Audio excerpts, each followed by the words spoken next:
Sehari selembar. How to fight. The language of love. We need to reconcile within ourselves before we can reconcile with someone else.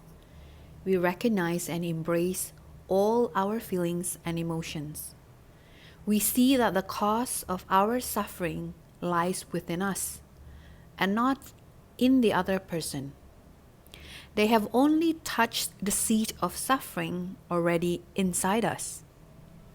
Understanding this, we can see our own part in the difficulty that has arisen, and compassion can be born. When you have reconciled and are at peace with yourself, it is much easier to go to the other person and say, I know you have suffered a lot. And say, I know I have also contributed to your suffering. I haven't been very mindful or skillful. I didn't understand your suffering and difficulties enough. I may have said or done things that have made the situation worse. I'm sorry. I didn't mean to hurt you. Your happiness, your safety, your freedom, and your joy are important to me because I have been caught in my own suffering. I have been unskillful at times. I may have given you the impression that I wanted to make you suffer. And that's not true. So please tell me about your suffering that I will not make the same kind of mistake again. I know that your happiness is crucial to my own happiness. I need your help. Tell me about your fear and despair, your difficulties, your dreams, so that I can understand you better.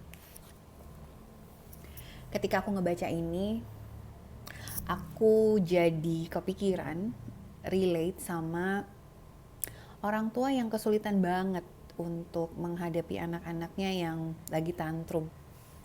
Di buku ini tuh ngomongin tentang we need to reconcile within ourselves before we can reconcile with someone else. Ini tuh sering banget dibahas dengan konotasi-konotasi inner child gitu ya, bahwa orang tua atau mungkin orang dewasa yang kesulitan untuk menghadapi anak-anak yang tantrum itu karena kesulitan menghadapi emosi diri sendiri, kesulitan untuk menghadapi rasa jenggah, rasa sulit yang aku rasakan dalam diri ketika aku dengar anakku tuh nangis. Jarang sekali benar-benar karena anak itu nangis. Kalau misalnya pada bilang, nggak gitu Mbak Audrey, aku tuh sebel banget sama anakku kalau anakku tuh lagi nangis gitu. Tapi ada nggak sih masa-masanya di mana kamu ngerasa bahwa iya dia nangis, tapi gue bisa tahan kali ini gitu. Dan ada masa-masa di mana kayak, gue nggak bisa banget deh dengerin nih anak nangis, pecah kepala gue nih kayaknya. Berarti ada saat-saat di mana kita cukup bisa rekonsiliasi dengan luka-luka di dalam diri kita. Dan ada masa-masa di mana saya nggak bisa cukup sabar sama diri saya ketika saya menghadapi tangisan anak itu. Dan di buku ini tuh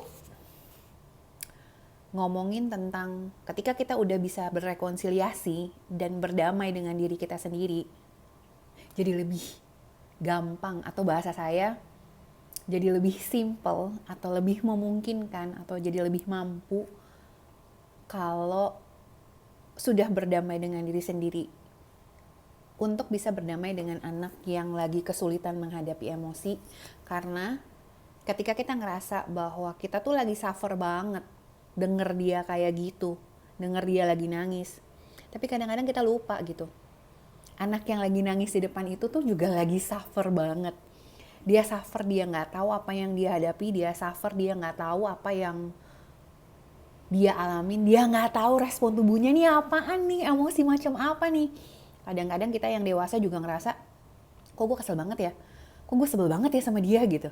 Kita aja masih kebingungan banget, kita aja yang udah dewasa, yang umurnya sudah berpuluh-puluh kali lipat bahkan gitu ya, atau berbelas-belas kali lipat daripada umurnya si anak yang lagi tantrum ini, kita aja kadang-kadang kita nggak ngerti kenapa kita kayak gitu.